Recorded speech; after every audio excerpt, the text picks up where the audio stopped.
कुरुंदवाडमध्ये 2 hotel चालकांवर प्रत्येकी 7,000चा दंड.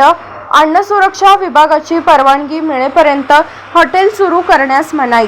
कुरुंदवाड शहरातील हॉटेल व्यवसायांसंदर्भातील गंभीर तक्रारीनंतर प्रशासनाने कारवाईचा बडगा उगारला असून 2 हॉटेल चालकांवर कुरुंदवाड नगरपालिकेच्या आरोग्य विभागाने प्रत्येकी 7,000चा दंड ठोठावला आहे. यासोबतच अन्न सुरक्षा प्रशासन विभागाची स्पष्ट परवानगी मिळाल्याशिवाय संबंधित हॉटेल पुन्हा सुरू करू नयेत अशा आशेची नोटीसही बजावण्यात आल्या आहेत. या कारवाईमुळे शहरातील हॉटेल व्यावसायिकांमध्ये मोठी खळबळ उडाली आहे.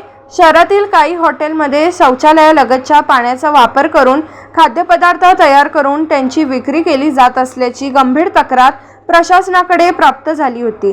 या तक्रारीची दखल घेत शिरोळ व हातकणंगले तालुक्याचे प्रभारी अन्न सुरक्षा अधिकारी RP पाटील यांनी संबंधित हॉटेलवर धाड टाकून तपासणी केली. तपासणी दरम्यान संशयित पाण्याचे नमुने प्रयोगशाळा तपासणीसाठी जप्त करण्यात आले असून त्यांचा अहवाल अद्याप प्राप्त झालेला नाही.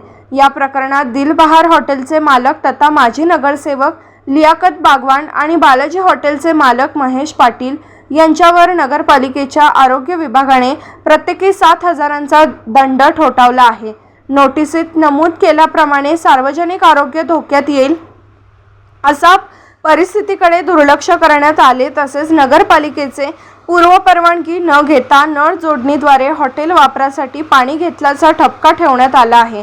नगरपालिकेने जारी केलेल्या नोटिशीत स्पष्ट करण्यात आले आहे की दंड भरल्यानेच हॉटेल सुरू करण्याचा अधिकार मिळणार नाही.